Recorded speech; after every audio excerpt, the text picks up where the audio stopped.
Friends, welcome back to T M learning centre YouTube channel. ಈ ವಿಡಿಯೋದಲ್ಲಿ ನಾನು ನಿಮಗೆ ಜೀವಶಾಸ್ತ್ರಕ್ಕೆ ಸಂಬಂಧಪಟ್ಟಂತೆ 10ನೇ ತರಗತಿಯ ಜೀವ ಕ್ರಿಯೆಗಳು ಅಂತಕ್ಕಂಥ ಒಂದು ಪಾಠದಿಂದ ಒಂದಷ್ಟು ಇಂಪಾರ್ಟೆಂಟ್ ಕ್ವಶನ್ಸನ್ನು ತೊಗೊಂಡು ಬಂದಿದ್ದೀನಿ ಅಂತ ಹೇಳ್ತಾ, ಸೊ ಈ ವಿಡಿಯೋವನ್ನು ತಪ್ಪದೆ ನೋಡಿ. ಇದು ನಿಮ್ಮ ಮುಂದಿನ ಸ್ಪರ್ಧಾತ್ಮಕ ಪರೀಕ್ಷೆಗೆ, GPSTRಗೆ, ಹಾಗೆ ಹೈಸ್ಕೂಲ್ ಶಿಕ್ಷಕರ ನೇಮಕಾತಿಗಾಗಿರ್ಬೋದು ಅಥವಾ ಇನ್ಯಾವುದೇ TETಗೆ ಅಥವಾ SD FD ಎಲ್ಲದಕ್ಕೂ ಕೂಡ ಹೆಲ್ಪ್ ಆಗುತ್ತೆ.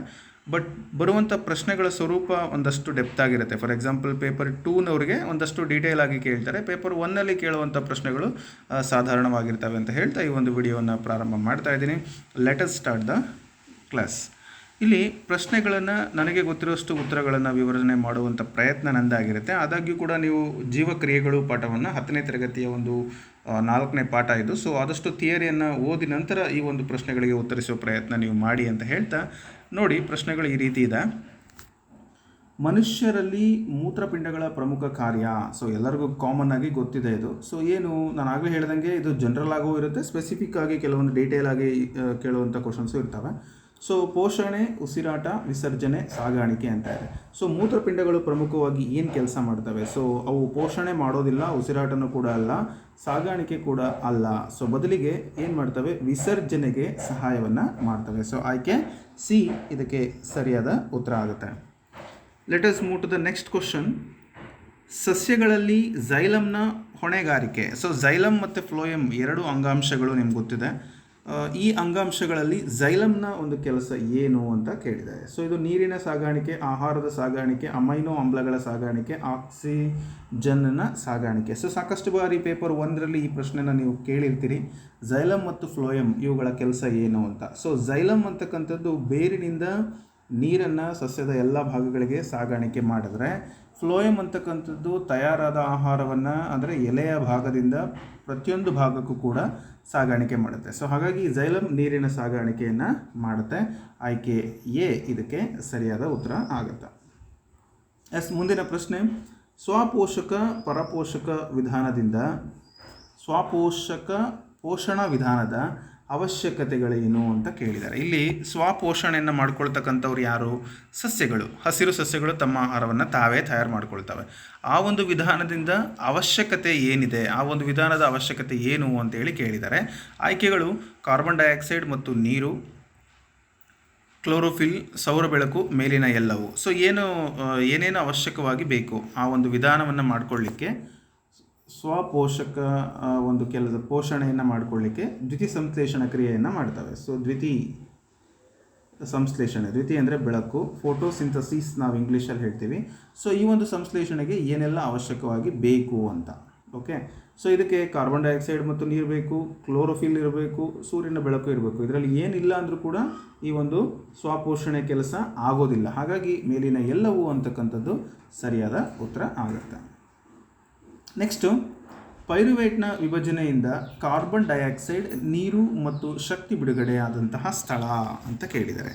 ಸೊ ಪೈರುವೇಟ್ನ ವಿಭಜನೆಯಿಂದ ಕಾರ್ಬನ್ ಡೈಆಕ್ಸೈಡ್, ನೀರು ಮತ್ತು ಶಕ್ತಿಯು ಬಿಡುಗಡೆಯಾದಂತಹ ಸ್ಥಳ ಕೋಶದ್ರವ್ಯ, ಮೈಟೋಕಾಂಡ್ರಿಯಾ, ಕ್ಲೋರೋಪ್ಲಾಸ್ಟ್, ನ್ಯೂಕ್ಲಿಯಸ್ ಅಂತ ಕೊಟ್ಟಿದ್ದಾರೆ. ಸೊ ಇದು ಎಲ್ಲಿ ಶಕ್ತಿ ಬಿಡುಗಡೆ ಆಗುತ್ತೆ? ನಿಮಗೆಲ್ಲ ಗೊತ್ತಿದೆ, ಶಕ್ತಿ ಕೇಂದ್ರ ಎಲ್ಲಿ ಇರುತ್ತೆ? ಜೀವಕೋಶದ ಶಕ್ತಿ ಕೇಂದ್ರ, ಶಕ್ತಿ ಗೃಹ ಅಂತ ನಾವು ಅದನ್ನು ಕರಿತೀವಿ.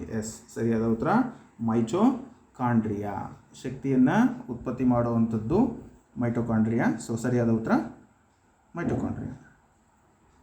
ಇನ್ನು ಸಸ್ಯಗಳು ತಮ್ಮ ಎಲೆಗಳಲ್ಲಿರುವಂತಹ ಸ್ಟೊಮ್ಯಾಟಾಗಳ ಮೂಲಕ ವಾತಾವರಣದಲ್ಲಿರುವ ಇದನ್ನು ಹೀರಿಕೊಳ್ಳುತ್ತವೆ. ಸ್ಟೊಮ್ಯಾಟಾ ಗೊತ್ತು ನಿಮಗೆ, ಸಸ್ಯಗಳಲ್ಲಿ ಒಂದು ರಂಧ್ರಗಳಿರುತ್ತೆ.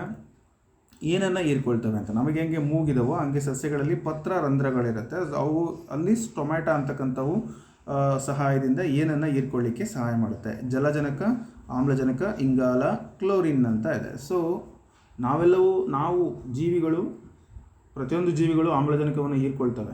ಆದರೆ ಈ ಸಸ್ಯಗಳು ಏನು ಮಾಡ್ತವಪ್ಪ ಅಂತಂದರೆ ಇಂಗಾಲವನ್ನು ಹೀರ್ಕೊಳ್ತವೆ. ಅವು ಇಂಗಾಲವನ್ನು ತಗೊಂಡು ದ್ಯುತಿ ಸಂಶ್ಲೇಷಣ ಕ್ರಿಯೆಯನ್ನು ಮಾಡಿ ಆಮ್ಲಜನಕವನ್ನು ವಾತಾವರಣಕ್ಕೆ ಬಿಡುಗಡೆ ಮಾಡ್ತವೆ. ರೈಟ್, ಅದನ್ನೇ ನಾವು ಫೋಟೋಸಿಂಥಸಿಸ್ ಅಂತೇಳಿ ಕರಿತೀವಿ. ಸರಿಯಾದ ಉತ್ತರ ಇಂಗಾಲ. ನೆಕ್ಸ್ಟ್ ಪ್ರಶ್ನೆ. ಒಬ್ಬ ವ್ಯಕ್ತಿಯ ದೇಹದ ಭಾಗದಲ್ಲಿ ಎಕ್ಸ್ ಎಂದು ಗುರುತಿಸಿರುವಂತಹ ಭಾಗವು ಸರಿಯಾಗಿ ಕಾರ್ಯನಿರ್ವಹಿಸದಿದ್ದರೆ ಜೀವಕ್ರಿಯೆಗಳು ಈ ತೊಂದರೆ ಉಂಟಾಗಿದೆ ಅಂತ ಹೇಳ್ತಾರೆ. ಸೊ ಪ್ರಶ್ನೆ ಆಪ್ಷನ್ಸನ್ನು ನೋಡೋಣ, ನಂತರ ನಿಮಗಿದು ಇದು ಕ್ಲಿಯರ್ ಗೊತ್ತಾಗುತ್ತೆ. RBC ಕಣಗಳ ಇಳಿಕೆ, WBC ಕಣಗಳ ಏರಿಕೆ, ಜೀವಕೋಶಗಳಿಗೆ ಆಕ್ಸಿಜನ್ ಸರಿಯಾಗಿ ಪೂರೈಕೆ ಆಗುತ್ತಿಲ್ಲ, ಆಕ್ಸಿಜನ್ ಯುಕ್ತ ಹಾಗೂ ಆಕ್ಸಿಜನ್ ರಹಿತ ರಕ್ತವು ಹೃದಯದ ಕೋಣೆಗಳಲ್ಲಿ ಮಿಶ್ರಣಗೊಳ್ಳುತ್ತಿದೆ ಅಂತ ಇದೆ. ಸೊ ಇದಕ್ಕೆ ಸರಿಯಾದ ಉತ್ತರ ಏನು ಅಂತ, ಒಬ್ಬ ವ್ಯಕ್ತಿಯ ದೇಹದ ಭಾಗದಲ್ಲಿ X ಎಂದು ಗುರುತಿಸಿರುವ ಭಾಗವು ಸರಿಯಾಗಿ ಕಾರ್ಯನಿರ್ವಹಿಸದಿದ್ದರೆ ಜೀವಕ್ರಿಯೆಗಳು ಈ ತೊಂದರೆಗುಂಟಾಗ್ತವೆ ಅಂತ. ಏನು ತೊಂದರೆಗುಂಟಾಗ್ತವೆಪ್ಪ ಅಂತ ಹೇಳಿದ್ರೆ, ಪ್ರಮುಖವಾಗಿ ಜೀವಕೋಶಗಳಿಗೆ ಆಕ್ಸಿಜನ್ ಸರಿಯಾಗಿ ಪೂರೈಕೆ ಆಗೋದಿಲ್ಲ ಅಂತಕ್ಕಂಥದ್ದು ಇದಕ್ಕೆ ಸರಿಯಾದ ಉತ್ತರ. ಸೊ ಐ ಥಿಂಕ್ ಇದು ಕ್ವಶನ್ ಸ್ವಲ್ಪ ಇನ್ಕಂಪ್ಲೀಟ್ ಇದೆ ಅಂತ ಅಂದ್ಕೊಳ್ಬೋದು ನಾವು ಅಲ್ಲಿ, ಅಥವಾ ಕ್ವಶನ್ ಕೊಟ್ಟಿರುವಂತಹ ರೀತಿ ಅಂದರೆ ಆಕ್ಸಿಜನ್ ಸರಿಯಾಗಿ ಪೂರೈಕೆ ಆಗಲಿಲ್ಲ ಅಂತ ಹೇಳಿದ್ರೆ ಆಗ ಜೀವಕೋಶಗಳಿಗೆ ತೊಂದರೆ ಆಗತ್ತೆ ಅನ್ನೋದನ್ನು ನಾವಿಲ್ಲಿ ಗಮನಿಸ್ಬೋದು. ರೈಟ್? ಎಸ್. ಮುಂದಿನ ಪ್ರಶ್ನೆ. ರಾಜು ಮೃದುವಾದ ದೋಸೆಯನ್ನು ಮಾಡಲು ನಿರ್ಧರಿಸ್ತಾನೆ. ದೋಸೆ ಹಿಟ್ಟಿಗೆ 1 ಚಮಚ ಈಸ್ಟನ್ನು ಸೇರಿಸುತ್ತಾನೆ. ಸೊ ಇದರ ಪರಿಣಾಮವಾಗಿ 1 ಗಂಟೆಯೊಳಗೆ ದೋಸೆ ಹಿಟ್ಟು ಉಕ್ಕಿ ಬರುತ್ತದೆ. ಇದಕ್ಕೆ ಕಾರಣ ಏನು ಅಂತ. ಸೊ ಪ್ರಶ್ನೆ ಕ್ಲಿಯರ್ ನಿಮಗೆ ಕಾಣಿಸ್ತಿಲ್ಲ, ಆ್ಯಕ್ಚುಲಿ ಅದು PDF, ಆದರೂ ಕೂಡ ನಾನು ನಿಮಗೆ ಹೇಳುವ ಸಂದರ್ಭದಲ್ಲಿ ನೀವು ಅದನ್ನ ಅರ್ಥ ಮಾಡ್ಕೊಳ್ಳಿ. ದೋಸೆ ಹಿಟ್ಟು 1 ಅವರ್ ನಂತರ ಅದು ಉಬ್ಬುತ್ತೆ. ಸೊ ಯಾಕೆ ಅಂತ, what is the reason for that? Options: East ಕಣಗಳ ಏರಿಕೆ, CO2ನ ಉತ್ಪತ್ತಿ, A ಮತ್ತು B ಹಾಗೂ A ಮತ್ತು B ಎರಡೂ ಅಲ್ಲ ಅಂತ ಇದೆ. ಏನಿದಕ್ಕೆ ಕಾರಣ ಅಂದರೆ, ಈಸ್ಟ್ ಕಣಗಳು ಏರಿಕೆ ಆಗುತ್ತೆ, ಜೊತೆಗೆ ಕಾರ್ಬನ್ ಡೈಆಕ್ಸೈಡನ್ನು ಉತ್ಪತ್ತಿ ಮಾಡ್ತವೆ. ಆ ಕಾರ್ಬನ್ ಡೈಆಕ್ಸೈಡ್ ನೋಡಿ ಒಂದು ಸ್ವಲ್ಪ ಬಹಳ ಹೊತ್ತಾದರೆ ಬ್ಯಾಡ್ ಸ್ಮೆಲ್ ಬರುತ್ತೆ. ನೀವು ದೋಸೆ ಹಿಟ್ಟು ಅಥವಾ ಇಡ್ಲಿ ಹಿಟ್ಟನ್ನು ಹಾಕಿದ್ರಿ ಅಂದರೆ ತುಂಬ ಹೊತ್ತು ಅದು ಇದಾದರೆ ತುಂಬ ಸ್ಮೆಲ್ ಬರುತ್ತೆ. ಅದಕ್ಕೆ ಕಾರಣ ಏನಪ್ಪ ಅಂದರೆ ಕಾರ್ಬನ್ ಡೈಆಕ್ಸೈಡ್. ಅದಕ್ಕೆ ಕಾರಣ ಯಾರು ಅಂದರೆ ಈಸ್ಟ್ಗಳ ಬೆಳವಣಿಗೆ. ಇವೆರಡೂ ಕೂಡ ಪ್ರಮುಖವಾದ ಕಾರಣ. ಹಾಗಾಗಿ A ಮತ್ತು B ಅಂತಕ್ಕಂಥದ್ದನ್ನು ನಾವು ಆಯ್ಕೆ ಮಾಡ್ಕೋಬೇಕು. ಸಸ್ಯಗಳನ್ನು ಕುರಿತು ತಪ್ಪು ಹೇಳಿಕೆಯನ್ನು ಗುರುತಿಸಿ ಅಂತ ಇದೆ. ಸೊ ಸಸ್ಯಗಳಿಗೆ ಸಂಬಂಧಪಟ್ಟಂತೆ ಹೇಳಿಕೆಗಳು ಕೊಟ್ಟಿದ್ದಾರೆ, ಅದರಲ್ಲಿ ಯಾವುದು ರಾಂಗ್ ಇದೆ ಅಂತ ಹೇಳಬೇಕು. ಕಾರ್ಬನ್ ಡೈಆಕ್ಸೈಡನ್ನು ಪತ್ರರಂಧ್ರಗಳ ಮೂಲಕ ಹೀರಿಕೊಳ್ಳುತ್ತದೆ. ದ್ಯುತಿಸಂಶ್ಲೇಷಣ ಕ್ರಿಯೆಯಲ್ಲಿ ನೀರನ್ನು ಹೊರಹಾಕುತ್ತವೆ. ಆಕ್ಸಿಜನ್ ಅನ್ನು ಬಿಡುಗಡೆ ಮಾಡುತ್ತದೆ. ಉಸಿರಾಟದ ಪ್ರಕ್ರಿಯೆಯಲ್ಲಿ ನೀರನ್ನು ಹೊರಹಾಕುತ್ತದೆ ಅಂತ ಇದೆ. ಇಲ್ಲಿ ತಪ್ಪು ಹೇಳಿಕೆ ಯಾವುದು ಅಂತ ಸೊ ನೀವು ಗೆಸ್ ಮಾಡಿದ್ದೀರಾ ಅಂತ ಅಂದ್ಕೊಳ್ತೀನಿ. CO2 ಪತ್ರರಂಧ್ರಗಳ ಮೂಲಕ ಹೀರಿಕೊಳ್ಳುತ್ತದೆ. ಸೊ ಇದು ನೀವು ಆನ್ಸರ್ ಗೆಸ್ ಮಾಡಿ. ಭಾಳ ಜನ ಹೇಳ್ತಾರೆ, ಸರ್ ನೀವು ಮಾರ್ಕ್ ಮಾಡಿಬಿಡ್ತೀರಾ ಸರ್ ನಾವು ಉತ್ತರ ಹೇಳೋಕ್ಕೆ ಮುಂಚೆ ಅಂತ. ಸೊ ನೀವು ಆನ್ಸರ್ ಗೆಸ್ ಮಾಡಿ, ನಾನು ಆನ್ಸರ್ ಹೇಳ್ತಿಲ್ಲ. I am try to going to explain this. ಇದು ಈಸಿನೇ ಅನಿಸುತ್ತೆ ನಿಮಗೆ, ಟೈಮ್ ಪಾಸಿಗೆ ಅಂತನಾದರೂ ನೀವು ಇದನ್ನು ನೋಡಿ, ಅಥವಾ ಈಸಿ ಇದೆ ಈ ಥರ ಎಲ್ಲ ಕೊಡಲ್ಲ ಹಾಗೆ ಹೀಗೆ ಅಂತ ನೀವು ಏನೋ ಅಂದ್ಕೋಬೇಡಿ, ಅನ್ಯಥಾ ಭಾವಿಸ್ಬೇಡಿ. ಈಗ ಫಾರ್ ಎಕ್ಸಾಂಪಲ್ GPSTRಲ್ಲಿ ಪೇಪರ್ 2ಗೆ ಪ್ರಿಪೇರ್ ಆಗ್ತಿರ್ತೀರಿ, ಪೇಪರ್ 1ಗೂ ಕೂಡ ಸೈನ್ಸ್ ಇರುತ್ತೆ. 5 to 6 ಮಾರ್ಕ್ಸಿಗೆ ಕ್ವಶನ್ ಕಂಪಲ್ಸರಿ ಬರ್ತವೆ. SD FD ಅಂತೂ ಗ್ಯಾರಂಟಿ. TETಯಲ್ಲೂ ಕೂಡ ಕ್ವಶನ್ಸ್ ಇದ್ದೇ ಇರುತ್ತೆ. ಸೊ ಹಾಗಾಗಿ ಒಂದಷ್ಟು ಜನರಲ್ ನಾಲೆಡ್ಜ್ ನಿಮಗೆ ಕೊಡುತ್ತೆ. ಡೀಟೇಲಾಗೂ ನಾನು ಹೋಗ್ತೇನೆ, ಇಲ್ಲ ಅಂತಲ್ಲ. ಆದರೂ ನೀವು ಒಂದಷ್ಟು ಸುಮ್ಮನೆ ನಿಮ್ಮ ಒಂದು ಜ್ಞಾನಕ್ಕಾಗಿ ಅಂತ ನೀವು ಗೆಸ್ ಮಾಡ್ಬೋದು. CO2 ಆನ್ಸರ್ ಗೆಸ್ ಮಾಡಿದ್ದೀರಾ ಅಂದ್ಕೊಳ್ತೀನಿ. CO2 ಪತ್ರರಂಧ್ರಗಳ ಮೂಲಕ ಹೀರಿಕೊಳ್ಳುತ್ತದೆ, ಹೌದಲ್ಲ? ಸೊ ಇದು ಸರಿನಾ ತಪ್ಪಾ? ಸರಿ, ಅದು ಕಾರ್ಬನ್ ಡೈಆಕ್ಸೈಡನ್ನು ಪತ್ರರಂಧ್ರಗಳ ಮೂಲಕ ಹೀರಿಕೊಳ್ಳುತ್ತೆ, ಸರಿ. ಅದು ಉತ್ತರ ಅಲ್ಲ, ತಪ್ಪು ಅಂತೇಳಿ ಅದು ಉತ್ತರ. ದ್ಯುತಿಸಂಶ್ಲೇಷಣ ಕ್ರಿಯೆಯಲ್ಲಿ ನೀರನ್ನು ಹೊರಹಾಕುತ್ತವೆ.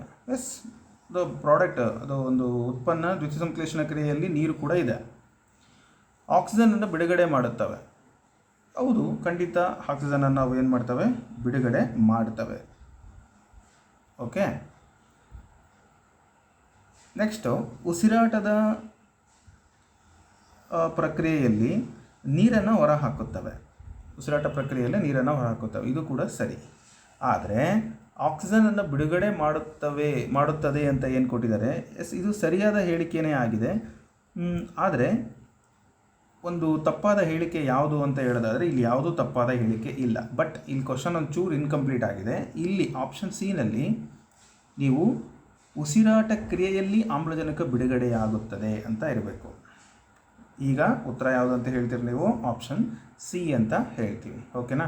ಉಸಿರಾಟ ಕ್ರಿಯೆಯಲ್ಲಿ ಆಮ್ಲಜನಕ ಬಿಡುಗಡೆ ಆಯಿತು ಅಂತ ಹೇಳಿದ್ರೆ ಆಗ ಅದು ತಪ್ಪು. ಯಾಕೆಂದರೆ ಉಸಿರಾಟ ಕ್ರಿಯೆಯಲ್ಲಿ ಕಾರ್ಬನ್ ಡೈಆಕ್ಸೈಡೇ ಪ್ರತಿಯೊಂದು ಜೀವಿ, ಅದು ಸಸ್ಯಗಳು ಹಿಡ್ಕೊಂಡು ಆಮ್ಲಜನಕವನ್ನು ಬಿಡುಗಡೆ ಮಾಡ್ತವೆ. ಸೊ ಕ್ವಶನ್ ಸ್ವಲ್ಪ ಅಲ್ಲಿ ಪ್ರಿಂಟ್ ಹೋಗಿತ್ತು. ನೆಕ್ಸ್ಟು ಕ್ಲೋರೋಫಿಲ್ನ ಪ್ರಮುಖ ಕಾರ್ಯ ಏನು, ಕ್ಲೋರೋಫಿಲ್ನ ಕೆಲಸ ಅಂತ. ಕ್ಲೋರೋಫಿಲ್ ನಿಮ್ಗೆ ಗೊತ್ತಿದೆ, ಸೌರಶಕ್ತಿಯನ್ನು ರಾಸಾಯನಿಕ ಶಕ್ತಿಯಾಗಿ ಪರಿವರ್ತನೆ ಮಾಡುತ್ತೆ, ರಾಸಾಯನಿಕ ಶಕ್ತಿಯನ್ನು ಸೌರಶಕ್ತಿಯನ್ನಾಗಿ ಪರಿವರ್ತನೆ ಮಾಡುತ್ತೆ, OH ಅನ್ನು ವಿಭಜಿಸುತ್ತದೆ ಮತ್ತು H2 ಅನ್ನು ವಿಭಜಿಸುತ್ತದೆ ಅಂತ ಕೊಟ್ಟಿದ್ದಾರೆ. ಸೊ ಇದಕ್ಕೆ ಸರಿಯಾದ ಉತ್ತರ ಏನು ಅಂತ. ಕ್ಲೋರೋಫಿಲ್ನ ಪ್ರಮುಖ ಕಾರ್ಯ. ಕ್ಲೋರೋಫಿಲ್ ಏನು ಮಾಡುತ್ತಪ್ಪ ಅಂದರೆ, ಇದು ಏನು ವಿಭಜನೆ ಮಾಡೋದಿಲ್ಲ, ರಾಸಾಯನಿಕ ಶಕ್ತಿಯನ್ನು ಸೌರಶಕ್ತಿಯನ್ನಾಗಿ ಮಾಡೋದಿಲ್ಲ, ಅದಕ್ಕಷ್ಟು ಪವರ್ ಇಲ್ಲ, ಬದಲಾಗಿ ಸೌರಶಕ್ತಿಯನ್ನು ರಾಸಾಯನಿಕ ಶಕ್ತಿಯನ್ನಾಗಿ ಪರಿವರ್ತನೆ ಮಾಡುತ್ತೆ. ಸೊ ಇದು ಸರಿಯಾದ ಉತ್ತರ ಸ್ನೇಹಿತರೆ. ಓಕೆ, ಮುಂದಿನ ಪ್ರಶ್ನೆಯನ್ನು ನೋಡೋಣ. ಜೀವಿಗಳ ದೇಹದಲ್ಲಿ ಉತ್ಪತ್ತಿಯಾದ ತ್ಯಾಜ್ಯ ವಸ್ತುಗಳನ್ನು ಹೊರಹಾಕುವ ಕ್ರಿಯೆಯನ್ನು ಏನಂತ ಕರಿತೀವಿ? ನಿಮಗೆಲ್ಲ ಗೊತ್ತಿದೆ, ವಿಸರ್ಜನೆ, ಜೀರ್ಣಕ್ರಿಯೆ, ರಕ್ತ ಪರಿಚಲನೆ, ಉಸಿರಾಟ ಅಂತ ಇದೆ. ಸೊ ಸರಿಯಾದ ಉತ್ತರ ಏನಂತೀವಿ? ವಿಸರ್ಜನೆ ಅಂತ ನಾವು ಕರಿತೀವಿ. ಇನ್ನು ಜೀವಿಗಳ ಜೈವಿಕ ಪ್ರಕ್ರಿಯೆ ನಿರಂತರವಾಗಿ ಇಡಲು ಅಗತ್ಯವಾದ ಆಹಾರವನ್ನು ತೆಗೆದುಕೊಳ್ಳುವ ಪ್ರಕ್ರಿಯೆಯನ್ನು ಎಂದು ಕರೆಯುತ್ತೇವೆ. ಏನಂತ ಕರಿತೀವಿ? ವಿಸರ್ಜನೆ, ಉಸಿರಾಟ, ರಕ್ತ ಪರಿಚಲನೆ, ಪೋಷಣೆ. ಸೊ ಜೀವಿಯ ಜೈವಿಕ ಪ್ರಕ್ರಿಯೆ ನಿರಂತರವಾಗಿಡಬೇಕಾದ್ರೆ ಅದಕ್ಕೆ ಏನು ಬೇಕು ಅಂತ. ಸರಿಯಾದ ಉತ್ತರ ಏನಪ್ಪ ಅಂತಂದರೆ ಪೋಷಣೆ ಬೇಕು. ಸೊ ಪೋಷಣೆ ಇಲ್ಲ ಅಂತ ಹೇಳಿದ್ರೆ ಅದು ಒಂದು ನಿರಂತರವಾದ ಪ್ರಕ್ರಿಯೆಗಳೇನಿದೆ, ಉಸಿರಾಟ ಅಥವಾ ಮತ್ತೊಂದು ಚಟುವಟಿಕೆಗಳನ್ನು ಮಾಡಲಿಕ್ಕೆ ಆಗೋದಿಲ್ಲ. ಪರಪೋಷಕ ಜೀವಿಗಳು ಇವುಗಳ ಸಹಾಯದಿಂದ ಆಹಾರದಲ್ಲಿನ ಸಂಕೀರ್ಣ ಘಟಕಗಳನ್ನು ಸರಳ ಘಟಕಗಳನ್ನಾಗಿ ಪರಿವರ್ತಿಸುತ್ತವೆ. ಭಾಳ ಇಂಪಾರ್ಟೆಂಟ್ ಇದು. ಸೊ ಇದು ಈಸಿ ಅನಿಸುತ್ತೆ, ನಾನು ಈಗ ಆನ್ಸರ್ ಹೇಳಲ್ಲ, ನೀವು ಚೆಕ್ ಮಾಡಿ. ಸೊ ಆನ್ಸರ್ ಗೆಸ್ ಮಾಡಿ, ನಂತರ ನಾನು ನಿಮಗೆ ಹೇಳ್ತೀನಿ. I hope you are guessing the answer. ಪರಪೋಷಕ ಜೀವಿಗಳು ಇವುಗಳ ಸಹಾಯದಿಂದ ಆಹಾರದಲ್ಲಿನ ಸಂಕೀರ್ಣ ಘಟಕಗಳನ್ನು ಸರಳ ಘಟಕಗಳನ್ನಾಗಿ ಪರಿವರ್ತಿಸುತ್ತವೆ. ಶಿಲೀಂಧ್ರ, ಬ್ಯಾಕ್ಟೀರಿಯಾ, ವೈರಸ್, ಕಿಣ್ವ. ಸೊ ಸರಿಯಾದ ಉತ್ತರ ಏನು ಅಂತ ನಾವು ನೋಡೋದಾದರೆ ಕಿಣ್ವಗಳು. ಓಕೆ, ಕಿಣ್ವಗಳು ಏನು ಮಾಡ್ತವೆ ಅಂತ ಹೇಳಿದ್ರೆ, ಪರಪೋಷಕ ಜೀವಿಗಳು ಇವುಗಳ ಸಹಾಯದಿಂದ ಆಹಾರದಲ್ಲಿ ಸಂಕೀರ್ಣ ಒಂದು ಘಟಕಗಳನ್ನು ಸರಳ ಘಟಕಗಳನ್ನಾಗಿ ಮಾಡಿ ಆಹಾರವನ್ನು ಜೀರ್ಣ ಆಗುವಂತೆ ಮಾಡ್ತವೆ. ಇನ್ನು ಇವುಗಳಲ್ಲಿ ಯಾವ ಜೀವಿ ತನ್ನ ಆಹಾರವನ್ನು ತಾನೇ ತಯಾರಿಸಿಕೊಳ್ಳುತ್ತದೆ ಅಂತ ಕೇಳಿದ್ದಾರೆ. ಸೊ ತನ್ನ ಆಹಾರವನ್ನು ತಾನೇ ತಯಾರು ಮಾಡಿಕೊಳ್ಳೋದು ಕಪ್ಪೆ, ಮಿಡತೆ, ಹುಲ್ಲು, ಇರುವೆ. ಸೊ ನೀವು ಗೆಸ್ ಮಾಡಿದಿರಿ, ಸಸ್ಯಗಳು ಮಾತ್ರ ಆ ರೀತಿಯಾದ ಸಾಮರ್ಥ್ಯವನ್ನು ಹೊಂದಿರ್ತವೆ. ಸೊ ಹುಲ್ಲು ಸರಿಯಾದ ಉತ್ತರ. ನೆಕ್ಸ್ಟ್ ಕ್ವಶನ್ನು, ದ್ಯುತಿಸಂಶ್ಲೇಷಣ ಕ್ರಿಯೆಯು ಇವುಗಳಲ್ಲಿ ಕಂಡುಬರುತ್ತೆ. ಸೊ ದ್ಯುತಿಸಂಶ್ಲೇಷಣ ಕ್ರಿಯೆ ಎಲ್ಲಿ ಕಂಡುಬರುತ್ತೆ? ಎಲ್ಲ ಹಸಿರು ಎಲೆಗಳನ್ನು ಹೊಂದಿರುವ ಸಸ್ಯಗಳಲ್ಲಿ, ಎಲ್ಲ ಪರಾವಲಂಬಿ ಜೀವಿಗಳಲ್ಲಿ, ನೆಲದ ಮೇಲೆ ವಾಸಿಸುವ ಪ್ರಾಣಿಗಳಲ್ಲಿ, ಜಲಚರಗಳಲ್ಲಿ ಅಂತ ಇದೆ. ಸೊ ಗೆಸ್ ಮಾಡಿದಿರಲ್ವಾ? ಸರಿಯಾದ ಉತ್ತರ ಎಲ್ಲ ಹಸಿರು ಎಲೆಗಳನ್ನು ಹೊಂದಿರುವಂತಹ ಸಸ್ಯಗಳಲ್ಲಿ ದ್ಯುತಿಸಂಶ್ಲೇಷಣ ಕ್ರಿಯೆ ನಡೆಯುತ್ತೆ. ಇನ್ನು ದ್ಯುತಿಸಂಶ್ಲೇಷಣೆ ಕ್ರಿಯೆಯು ಅಂತಿಮ ಉತ್ಪನ್ನ. ಸೊ ಫೋಟೋಸಿಂಥಸಿಸ್ ಆದಮೇಲೆ ಏನು ಉತ್ಪತ್ತಿ ಆಗುತ್ತೆ ಅಂತ ಕೇಳಿದ್ದಾರೆ. ಅಂತಿಮವಾಗಿ ನಮ್ಗೆ ಏನು ಸಿಗುತ್ತೆ? ಸಂಶ್ಲೇಷಿತ ವಸ್ತು, ದ್ಯುತಿ ಫೈಬರ್, ಪಿಷ್ಟ ಅಥವಾ ಕಾರ್ಬೋಹೈಡ್ರೇಟ್, ದ್ಯುತಿ ತಂತುಗಳು ಅಂತ ಇದೆ. ಸೊ ಸರಿಯಾದ ಉತ್ತರ ಪಿಷ್ಟ ಅಥವಾ ಕಾರ್ಬೋಹೈಡ್ರೇಟ್. ಇದನ್ನು ನಾವು C6H12O6 ಅಂತ ಹೇಳಿ ಕರಿತೀವಿ. ಸೊ ಇದು ಒಂದು ಗ್ಲೂಕೋಸ್ ಅಥವಾ ಕಾರ್ಬೋಹೈಡ್ರೇಟ್ ಪಿಷ್ಟ ಉತ್ಪತ್ತಿ ಆಗುತ್ತೆ. ಮುಂದಿನ ಪ್ರಶ್ನೆ, ನಾನಾಗಲೇ ಹೇಳಿದಂಗೆ ಗ್ಲೂಕೋಸ್ನ ಒಂದು ಫಾರ್ಮುಲಾನೇ ಬರುವಂತೆ ಇದೆ. ಇದು ದ್ಯುತಿಸಂಶ್ಲೇಷಣ ಒಂದು ರಾಸಾಯನಿಕ ಕ್ರಿಯೆಯನ್ನು ಪೂರ್ಣಗೊಳಿಸಿ ಅಂತ ಕೊಟ್ಟಿದ್ದಾರೆ. C6CO2 + 12H2O gives rest. ಆಪ್ಷನ್ಸಲ್ಲಿ ನೋಡ್ಬೋದು ನೀವು ನಿಮ್ಮ ಸ್ಕ್ರೀನ್ ಮೇಲೆ. ಇದಕ್ಕೆ ಸರಿಯಾದ ಉತ್ತರವನ್ನು ನೀವು ಗೆಸ್ ಮಾಡಿ. ಕಾರ್ಬನ್ ಡೈಆಕ್ಸೈಡ್ ನೀರನ್ನು ಬಳಸಿಕೊಂಡು ವಾತಾವರಣದಲ್ಲಿ ಇರುವಂತಹ ಕಾರ್ಬನ್ ಡೈಆಕ್ಸೈಡ್ ಮತ್ತು ನೀರು, ಹಾಗೆಯೇ ಸೂರ್ಯನ ಬೆಳಕಿನಲ್ಲಿ ಪತ್ರಹರಿತಿನ ಸಹಾಯದಿಂದ ಕ್ಲೋರೋಫಿಲ್ ಆಮ್ಲಜನಕ ಬಿಡುಗಡೆ ಮಾಡಿ ವಾತಾವರಣಕ್ಕೆ, ಹಾಗೆ ನೀರನ್ನು ಕೂಡ ಬಿಡುಗಡೆ ಮಾಡುತ್ತೆ. ಸೊ ಸರಿಯಾದ ಉತ್ತರ ಯಾವುದು ಹಾಗಾದರೆ? ಆಪ್ಷನ್ ಎ ಇದಕ್ಕೆ ಸರಿಯಾದ ಉತ್ತರ. ಸೊ ಹಾಗಾದರೆ ಆಪ್ಷನ್ ಬಿನೂ ಕೂಡ ಅದೇ ಥರ ಇದೆ, ಆಪ್ಷನ್ ಸಿ ಕೂಡ ಅದೇ ಥರ ಇದೆ. ಅಂದರೆ ಬ್ಯಾಲೆನ್ಸ್ಡ್ ಈಕ್ವೇಷನ್ ಬರಬೇಕಲ್ವಾ? ಸೊ ಹಾಗಾಗಿ ಸರಿಯಾದ ಉತ್ತರ ಆಯ್ಕೆ ಎ. ಸೊ ನೀವು ಬ್ಯಾಲೆನ್ಸ್ ಈಕ್ವೇಷನ್ ಮಾಡಲಿಕ್ಕೆ ನಿಮಗೆ ಸಣ್ಣದೊಂದು ಕ್ಲೂ ಹೇಳ್ತೀನಿ ನೋಡಿ. 6CO2 ಇದೆ, H2O 12H2O ಇದೆ. ಓಕೆನಾ? ಸೊ 6CO2 ಇದೆ, 12H2O ಇದೆ. ಇನ್ನು ಗ್ಲೂಕೋಸ್ಗೆ ಯಾವುದೇ ಇದಿಲ್ಲ, ನಂಬರ್ ಕೋಎಫಿಷಿಯಂಟ್ ಇಲ್ಲ. ಬಟ್ ಇಲ್ಲಿ 6O2 ಇದೆ, 6H2O ಇದೆ. ಸೊ 6 ಎರಡು ಕಡೆ ಇದೆ, ಇಲ್ಲಿ ಒಂದು ಕಡೆ 6 ಒಂದು ಕಡೆ 12 ಇದೆ. ಇಷ್ಟೇ ನೀವು ಗೆಸ್ ಮಾಡಿಕೊಂಡು ಹಾಕ್ಬೋದು. ಇನ್ನೇನು ಅಷ್ಟೊಂದು ನಿಮಗೆ ಗೊಂದಲ ಇಲ್ಲ. ಅದು ಬಯಾಲಜಿಕಲ್ ಸೈನ್ಸ್ ಓದಿರೋರಿಗೆ ಅಥವಾ ಸೈನ್ಸ್ನವ್ರಿಗೆ ಈಸಿ ಅದು ಆ್ಯಕ್ಚುಲಿ ಹೇಗೆ ಅಂತ ನಿಮ್ಗೆ ಆಲ್ರೆಡಿ ಎಷ್ಟು ಕಾರ್ಬನ್ ಡೈಆಕ್ಸೈಡ್ ಎಡಭಾಗದಲ್ಲಿರುತ್ತೋ ಬಲಭಾಗದಲ್ಲೂ ಅಷ್ಟೇ ಇರಬೇಕು. ಆಮ್ಲಜನಕ ಮತ್ತು ಹೈಡ್ರೋಜನ್ ಇವು ಕೂಡ ಬ್ಯಾಲೆನ್ಸ್ ಆಗಬೇಕು, ಅದು ನಿಮ್ಗೆ ಗೊತ್ತಿದೆ. Go to the next one. ಸಸ್ಯಗಳು ತಮ್ಮ ಪೋಷಣೆಗೆ ಅಗತ್ಯವಾದ ನೈಟ್ರೋಜನನ್ನು ಈ ರೂಪದಲ್ಲಿ ಪಡೆದುಕೊಳ್ತವೆ. ನೈಟ್ರೋಜನನ್ನು ಯಾವ ರೂಪದಲ್ಲಿ ಪಡ್ಕೊಳ್ತವೆ? ನೈಟ್ರೋಜನ್ ಡೈಆಕ್ಸೈಡ್, ನೈಟ್ರಿಕ್ ಆಮ್ಲ, ನೈಟ್ರೇಟ್ ಅಥವಾ ನೈಟ್ರೈಟ್, ನೈಟ್ರೋಜನ್ ಮಾನಾಕ್ಸೈಡ್ ಅಂತ ಕೊಟ್ಟಿದ್ದಾರೆ. ಸೊ ಸರಿಯಾದ ಉತ್ತರ ಸರಿಯಾದ ಉತ್ತರ ನೈಟ್ರೇಟ್ ಅಥವಾ ನೈಟ್ರೈಟ್. ಸೊ ಇದು ಸಸ್ಯಗಳಿಗೆ ನೈಟ್ರೋಜನನ್ನು ಪಡ್ಕೊಳ್ಳೋಕ್ಕೆ ಇರುವಂಥ ಒಂದು ರೂಪ. ಇದು ಸಾಮಾನ್ಯವಾಗಿ ಎಲ್ಲಿರುತ್ತೆ ಅಂದರೆ ಲೆಗ್ಯುಮಿನಸ್ ಸಸ್ಯಗಳಲ್ಲಿ, ಲೆಗ್ಯುಮಿನಸ್ ಬೇರಿನ ಗಂಟುಗಳಲ್ಲಿರುವಂತಹ ಒಂದು ಜೀವಿಗಳು ಏನು ಮಾಡ್ತಾವೆ ಅಂದರೆ ವಾತಾವರಣದಲ್ಲಿರ್ತಕ್ಕಂಥ ನೈಟ್ರೋಜನನ್ನು ನೈಟ್ರೇಟನ್ನಾಗಿ ಪರಿವರ್ತನೆ ಮಾಡಿ ಗಿಡಗಳಿಗೆ ಕೊಡ್ತವೆ. ಸೊ ಫಾರ್ ಎಕ್ಸಾಂಪಲ್ ಶೇಂಗಾ ಕಾಳಾಗಿರ್ಬೋದು, ಅಥವಾ ಗುಡುಗು ಮಿಂಚು ಬಂದ ಸಂದರ್ಭದಲ್ಲಿ ವಾತಾವರಣದಲ್ಲಿರ್ತಕ್ಕಂಥ ನೈಟ್ರೋಜನ್ ನೈಟ್ರೇಟ್ ಆಗಿ ಪರಿವರ್ತನೆ ಆಗುತ್ತೆ. ಸೊ ಆಗ ಆ ಮಳೆ ನೀರಿನಲ್ಲಿ ನೈಟ್ರೇಟ್ ತಗೊಂಡು ಗಿಡಗಳು ಚೆನ್ನಾಗಿ ಬೆಳೆಯೋದನ್ನು ನೋಡ್ತೀವಿ. ಸೊ ಇದು ನಿಮ್ಗೆ ಗೊತ್ತಿರಲಿ ಅಂತ ಹೇಳ್ತಾ ಸರಿಯಾದ ಉತ್ತರ option C. Go to the next one. ಸಸ್ಯದ ಎಲೆಗಳಲ್ಲಿರುವ ಇವು ನೀರು ಮತ್ತು ಅನಿಲಗಳ ವಿನಿಮಯಕ್ಕೆ ಸಹಾಯಕವಾಗಿರುವುದರಿಂದ ಅವುಗಳನ್ನು ಕವಲು ಜೀವಕೋಶಗಳು ಅಂತಲೂ ಕೂಡ ಕರೀತಾರೆ. ಎಲೆಗಳಲ್ಲಿ ಇದ್ದಾವೆ ಕವಲು ಜೀವಕೋಶಗಳು ಅಂತ ಹೇಳಿ ಕರೀತಾರೆ. ಅವುಗಳಲ್ಲಿ ನೀರು ಮತ್ತು ಅನಿಲ ವಿನಿಮಯ ಮಾಡುತ್ತೆ. ಸೊ ನೀರು ಮತ್ತು ಅನಿಲ ವಿನಿಮಯ ಆಗಲೇ ಒಂದು ನಿಮಗೆ ಇದ್ರ ಬಗ್ಗೆ ಹೇಳಿದ್ದೆ, ಗೆಸ್ ಮಾಡಿದ್ದೀರಾ ಅಂದ್ಕೊಳ್ತೀನಿ. ಸರಿಯಾದ ಉತ್ತರ ಪತ್ರರಂಧ್ರ. ಸೊ ಆಪ್ಷನ್ ಬಿ ಏನು ಮಾಡುತ್ತೆ ಅಂತ ಹೇಳಿದ್ರೆ ಇದು ನೀರು ಮತ್ತು ಅನಿಲಗಳ ವಿನಿಮಯಕ್ಕೆ ಸಹಾಯವನ್ನು ಮಾಡುತ್ತೆ.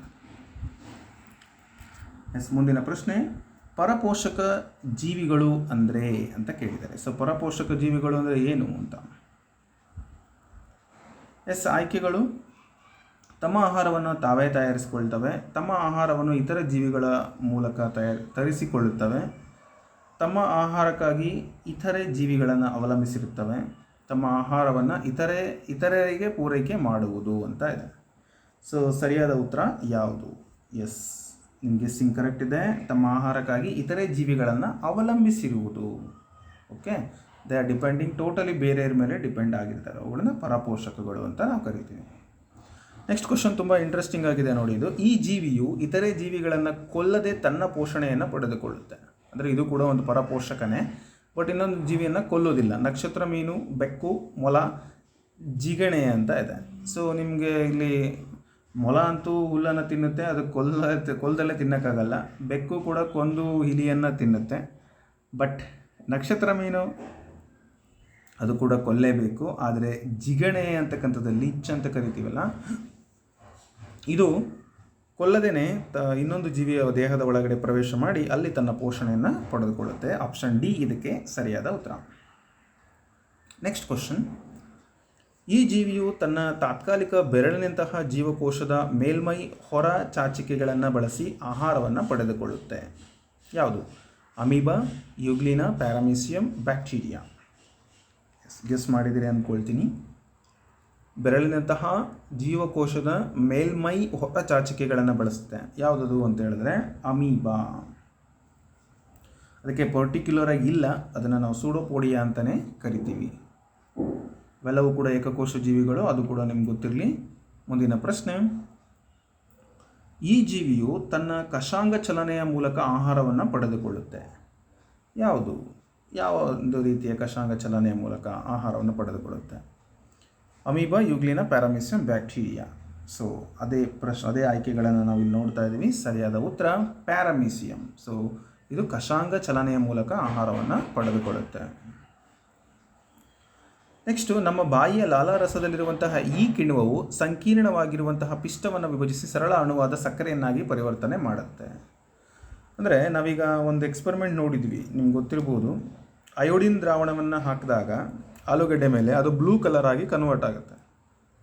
ಅದರಿಂದ ಪಿಷ್ಟ ಇದೆ ಅಂತ ನಮ್ಗೆ ಗೊತ್ತಾಗುತ್ತೆ. ಕೇಳ್ತಾರೆ ಆ ಪ್ರಶ್ನೆ ಕೂಡ, ಯಾವ ದ್ರಾವಣದ ಸಹಾಯದಿಂದ ಪಿಷ್ಟ ಇರುವಿಕೆಯನ್ನು ಪತ್ತೆ ಹಚ್ತೀವಿ? ಅಯೋಡಿನ್ ದ್ರಾವಣ. ಓಕೆ, ಸೊ ಈ ಒಂದು ಪಿಷ್ಟ ಬಾಯಲ್ಲಿ ಅನ್ನ ಹಾಕ್ಕೊಂಡು ನಾವೇನಾದರೂ ಸ್ವಲ್ಪ ಜಗಿದು ನಂತರ ಅದನ್ನು ತೆಗೆದು ನಾವು ಅದರಲ್ಲಿ ಅಯೋಡಿನ್ ದ್ರಾವಣವನ್ನು ಹಾಕಿದರೆ ಅದು ಬ್ಲೂ ಕಲರಿಗೆ ಕನ್ವರ್ಟ್ ಆಗೋದಿಲ್ಲ. ಯಾಕೆ ಅಂದರೆ ಆಲ್ರೆಡಿ ಪಿಷ್ಟ ಜೀರ್ಣ ಆಗಿಬಿಟ್ಟಿದೆ, ಅಲ್ಲಿ ಸಕ್ಕರೆಯಾಗಿ ಪರಿವರ್ತನೆ ಆಗಿಬಿಟ್ಟಿದೆ. ಅದಕ್ಕೆ ಹೇಳೋದು ಅನ್ನವನ್ನು ಚೆನ್ನಾಗಿ ಅಗದು ನುಂಗಬೇಕು ಅಂತ.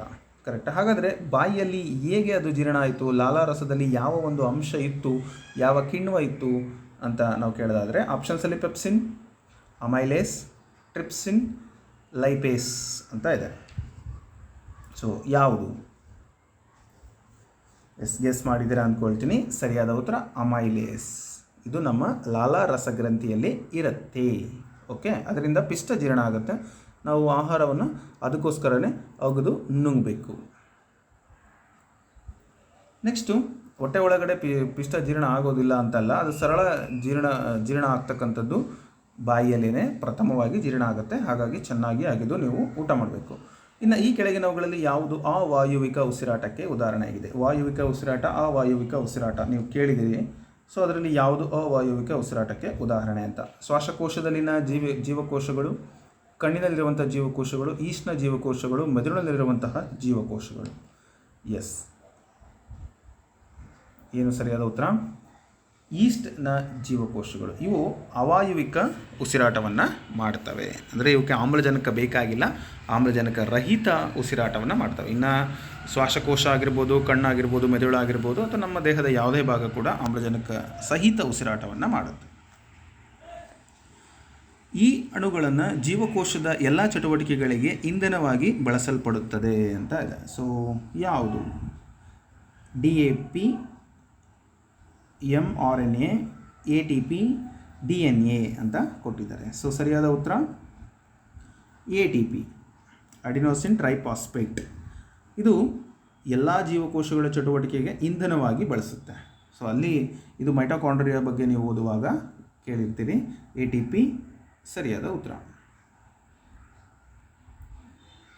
ನೆಲವಾಸಿಗಳಿಗೆ ಹೋಲಿಸಿದರೆ ಜಲಚರ ಪ್ರಾಣಿಗಳಲ್ಲಿ ಉಸಿರಾಟದ ವೇಗ ಹೆಚ್ಚಾಗಿರುತ್ತೆ. ಯಾಕೆ? ಸೊ ಯಾಕೆ ಗೆಸ್ ಮಾಡಿದ್ದೀರಾ ನೀವು? ಭೂಮಿ ಮೇಲೆ ಇರುವಂಥ ಜೀವಿಗಳಿಂದ ಮೀನನ್ನು ನೋಡಿದರೆ ಎಷ್ಟು ಬೇಗ ಬಾಯನ್ನು ಆಡಿಸ್ತಾ ಇರುತ್ತೆ, ಕಿವಿರುಗಳ ಮೂಲಕ ಉಸಿರಾಡ್ತಾ ಇರುತ್ತೆ. ಅದಕ್ಕೆ ಕಾರಣ ಏನಪ್ಪ ಅಂತ ಹೇಳಿದ್ರೆ, ವಾತಾವರಣದಲ್ಲಿರುವಂಥ ಆಮ್ಲಜನಕದ ಪ್ರಮಾಣಕ್ಕಿಂತ ನೀರಿನಲ್ಲಿ ಕಡಿಮೆ ಪ್ರಮಾಣದ ಆಮ್ಲಜನಕ ಕರಗಿರುತ್ತೆ. ಸೊ ಹೆಚ್ಚು ಆಮ್ಲಜನಕ ಬೇಕಾಗಿರೋದ್ರಿಂದ ಅವು ಬಹಳ ವೇಗವಾಗಿ ಉಸಿರಾಟವನ್ನು ಮಾಡ್ತವೆ. ರೈಟ್. ಸೊ ಆಪ್ಷನ್ ಸಿ ಇದಕ್ಕೆ ಸರಿಯಾದ ಉತ್ತರ. ನೆಕ್ಸ್ಟ್ ಕ್ವಶನ್, ಮಾನವರ ಶ್ವಾಸಕೋಶದಲ್ಲಿ ಕಂಡುಬರುವಂಥ ಬಲೂನಿನಂತಹ ರಚನೆಗಳಿಗೆ ಏನಂತ ಕರೀತಾರೆ? ಬಹಳ ಈಸಿಯಾದ ಪ್ರಶ್ನೆ ಇದು. ಏನಂತಾರೆ? ಗಾಳಿಗೂಡುಗಳು ಅಂತ ಕರಿತೀವಿ. ಏನು ಕರಿತೀವಿ? ಗಾಳಿಗೂಡುಗಳು. ಈ ಕೆಳಗಿನ ಯಾವ ಜೀವಕೋಶವು ದೇಹದಲ್ಲಿನ ಎಲ್ಲ ಜೀವಕೋಶಗಳಿಗೆ ಆಮ್ಲಜನಕವನ್ನು ಪೂರೈಸುತ್ತೆ? ಯಾವುದು? ಬಿಳಿ ರಕ್ತ ಕಣನ, ಮೈಟೊಕಾಂಡ್ರಿಯಾನ, ಹಿಮೋಗ್ಲೋಬಿನ್, ಕಿರುತಟ್ಟೆ. ಸೊ ಮೈಟೊಕಾಂಡ್ರಿಯಾ ಬರೋದೇ ಇಲ್ಲಲ್ಲ, ಅದು ಎನರ್ಜಿ ಅಷ್ಟೇ ಉತ್ಪತ್ತಿ ಮಾಡುತ್ತೆ. ಆದರೆ ಆಮ್ಲಜನಕವನ್ನು ಪೂರೈಸೋರು ಯಾರು? ಈ ಪ್ರಶ್ನೆ ಕೂಡ ಬಂದಿತ್ತು. ಇದು ಈ ಪ್ರಶ್ನೆನೇ ಅಂತಲ್ಲ, ಫಸ್ಟ್ GPSTರಲ್ಲಿ ನಿಮಗೆ ಒಂದು ಕ್ವಶನ್ ಕೇಳಿದರು. ಏನಂತ? ರಕ್ತದಲ್ಲಿರುವ ಘಟಕಗಳು ಮತ್ತು ಅವುಗಳ ಕಾರ್ಯವನ್ನು ಬರೆಯಿರಿ ಅಂತ, ರಿಟರ್ನ್ ಎಕ್ಸಾಮಿಗೆ. ಸೊ ಇಲ್ಲಿ ನೀವು ಅದಕ್ಕೆ ಸಂಬಂಧಪಟ್ಟಂತೆ ನೋಡೋದಾದರೆ ಇಲ್ಲಿ ನಿಮಗೆ ಗೊತ್ತಾಗುತ್ತೆ. ಎಸ್, ಸರಿಯಾದ ಉತ್ತರ ಯಾವುದು ಅಂತ ಹೇಳಿದ್ರೆ ಹಿಮೋಗ್ಲೋಬಿನ್. ಇದೇನು ಮಾಡುತ್ತೆ ಅಂತ ಹೇಳಿದ್ರೆ ಆಮ್ಲಜನಕವನ್ನು ಕ್ಯಾರಿ ಮಾಡುತ್ತೆ. ಓಕೆ, ಇದು ಬ್ಲಡ್ ಕ್ಲಾಟಿಂಗ್ ಮಾಡುತ್ತೆ. ಇದು ಬಿಳಿ ರಕ್ತ ಕಣ ಒಂದು ರೆಸಿಸ್ಟೆನ್ಸ್ ಪವರನ್ನು ಕೊಡುತ್ತೆ. ಐ ಮೀನ್ ಆಂಟಿಬಯೋಟಿಕ್ ಆಗಿ ಕೆಲಸ ಮಾಡುತ್ತೆ. ನೆಕ್ಸ್ಟು, ಶ್ವಾಸಕೋಶಗಳಿಂದ ಬಂದ ಶುದ್ಧ ರಕ್ತವು ಮೊದಲಿಗೆ ಹೃದಯದ ಯಾವ ಭಾಗಕ್ಕೆ ಪ್ರವೇಶ ಮಾಡುತ್ತೆ? ಎಡ ಹೃತ್ಕರ್ಣ. ಅದೇನು ಮಾಡುತ್ತೆ? ಮೊದಲು ಎಡ ಹೃತ್ಕರ್ಣಕ್ಕೆ ಪ್ರವೇಶವನ್ನು ಮಾಡುತ್ತೆ. ಡೈರೆಕ್ಟಾಗಿ ನಿಮ್ಗೆ ಕನ್ಫ್ಯೂಸ್ ಮಾಡೋದೇ ಇಲ್ಲ, ನೇರವಾಗಿ ಉತ್ತರವನ್ನು ಹೇಳಿದ್ದೀನಿ. ಕಶೇರುಕಗಳಲ್ಲಿ ರಕ್ತವು ಒಂದು ಸಂಪೂರ್ಣ ಪರಿಚಲನೆಗೆ ಹೃದಯವನ್ನು ಎಷ್ಟು ಬಾರಿ ಹಾದು ಹೋಗಬೇಕು? ಕಶೇರುಕ ಅಂದರೆ ಬೆನ್ನು ಮೂಳೆಯನ್ನು ಹೊಂದಿರುವಂಥ ಜೀವಿ. ಅದನ್ನು ಈ ಹೆಸರಿನಿಂದ ಕರೆಯುವರು ಅಂತ ಕೊಟ್ಟಿದ್ದಾರೆ. ಇದಕ್ಕೆ ನಾವು ಇಮ್ಮಡಿ ಪರಿಚಲನೆ ಅಂತ ಕರಿತೀವಿ. ಏನಂತ ಕರಿತೀವಿ? ಇಮ್ಮಡಿ ಪರಿಚಲನೆ. ಕೇಳ್ಬೋದು, ಇಮ್ಮಡಿ ಪರಿಚಲನೆ ಎಂದರೇನು ಅಂತ. ಕಶೇರುಕಗಳಲ್ಲಿ ರಕ್ತವು ಒಂದು ಸಂಪೂರ್ಣ ಪರಿಚಲನೆಗೆ ಹೃದಯವನ್ನು 2 ಬಾರಿ ಹಾದು ಹೋಗಬೇಕು. ಅದನ್ನು ನಾವು ಇಮ್ಮಡಿ ಪರಿಚಲನೆ ಅಂತ ಕರಿತೀವಿ. ಸೊ ಕೇಳ್ಬೋದು, ನಿಮಗೆ ಡಿಸ್ಕ್ರಿಪ್ಟಿವ್ ಟೈಪು ಕೂಡ ಈ ಪ್ರಶ್ನೆಯನ್ನು. ಇವುಗಳಿಂದ ರಕ್ತ ಹೆಪ್ಪುಗಟ್ಟಲು ಸಹಾಯಕವಾಗಿದೆ. ನಾನು ಆಲ್ರೆಡಿ ನಿಮ್ಗೆ ಹೇಳೇ ಬಿಟ್ಟಿದ್ದೀನಿ ಈ ಪ್ರಶ್ನೆಗೆ ಉತ್ತರನ. ಮತ್ತೆ ಅದನ್ನು ರಿಪೀಟ್ ಮಾಡೋಕ್ಕೋಗಲ್ಲ. ಕಿರುತಟ್ಟೆಗಳು, ಪ್ಲೇಟ್ಲೆಟ್ಸ್. ನೆಕ್ಸ್ಟು, ಈ ಅಂಗಾಂಶವು ಸಸ್ಯದ ಎಲೆಗಳಲ್ಲಿ ತಯಾರಾದ ಆಹಾರವನ್ನು ಸಸ್ಯದ ಇತರೆ ಭಾಗಗಳಿಗೆ ಸಾಗಿಸುತ್ತೆ. ಸೊ ಆಲ್ರೆಡಿ ಇದನ್ನು ಕೂಡ ನಾನು ನಿಮಗೆ ಹೇಳಿಬಿಟ್ಟಿದ್ದೀನಿ ಹಿಂದಿನ ಕ್ವಶನ್ಸನ್ನು ಎಕ್ಸ್ಪ್ಲೈನ್ ಮಾಡುವಾಗ. ಸರಿಯಾದ ಉತ್ತರ ಫ್ಲೋಯಿಮ್. ನೀರಾದರೆ ಝೈಲಮ್. ಓಕೆ. ಗಾಳಿಗೆ ತೆರೆದ ಸಸ್ಯದ ಭಾಗಗಳಿಂದ ನೀರು ಆವಿ ರೂಪದಲ್ಲಿ ನಷ್ಟವಾಗುವುದನ್ನು ಏನಂತ ಕರಿತೀವಿ? ಎಸ್, ಇದಕ್ಕೆ ಸರಿಯಾದ ಉತ್ತರ. ಹಾಗೆ ಇನ್ನೊಂದು, ಬೇರಿನಿಂದ ಸಸ್ಯದ ಮೇಲ್ತುದಿಯವರೆಗೆ ನೀರು ಸಾಗಾಣಿಕೆ ಆಗಲಿಕ್ಕೂ ಕೂಡ ಹೆಲ್ಪ್ ಆಗುತ್ತೆ. ಏನದು? ಎರಡೂ ಒಂದೇ ಉತ್ತರ, ಬಾಷ್ಪ ವಿಸರ್ಜನೆ. ರಕ್ತವನ್ನು ಹೋಲುವ ವರ್ಣರಹಿತ ದ್ರವ ಯಾವುದು? ಬಿಳಿ ರಕ್ತ ಕಣ, ದುಗ್ಧ ರಸ, ಹಿಮೋಗ್ಲೋಬಿನ್, ಕಿರುತಟ್ಟೆಗತ್ತೆ ಇದೆ. ಗೆಸ್ ಮಾಡಿದ್ದೀರಾ ಅಂದ್ಕೊಳ್ತೀನಿ. ದುಗ್ಧ ರಸ. ಸರಿಯಾದ ಉತ್ತರ ದುಗ್ಧ ರಸ. ಮೂತ್ರಕೋಶದ ರಚನಾತ್ಮಕ ಮತ್ತು ಕಾರ್ಯಾತ್ಮಕ ಘಟಕಗಳಿಗೆ ಏನಂತ ಕರೀತಾರೆ? ಇದು ಯಾವುದೇ ಥರ ಡೌಟ್ ಇಲ್ಲ ನಿಮಗೆ, ನೆಫ್ರಾನ್ ಅಂತ ಕರೀತಾರೆ. ಓಕೆ. ದ್ವಿತೀಯ ಸಂಶ್ಲೇಷಣ ಕ್ರಿಯೆಯಲ್ಲಿ ಉತ್ಪತ್ತಿಯಾದ ಈ ಅನಿಲವು ಸಸ್ಯಕ್ಕೆ ಒಂದು ವ್ಯರ್ಥ ಅನಿಲವಾಗಿದೆ. ಯಾವುದು? ಅದಕ್ಕೆ ಪಾಪ ವ್ಯರ್ಥ, ಬಟ್ ನಮಗೆ ಭಾಳ ಇಂಪಾರ್ಟೆಂಟ್ ಅದು. ಯಾವುದದು? Yes, our favourite, oxygen, O2. ಸಸ್ಯದ ತ್ಯಾಜ್ಯ ಪದಾರ್ಥಗಳಾದ ಅಂಟು ಮತ್ತು ರಾಳಗಳು ಸಸ್ಯದ ಈ ಅಂಗಾಂಶಗಳಲ್ಲಿ ಸಂಗ್ರಹವಾಗಿರುತ್ತವೆ.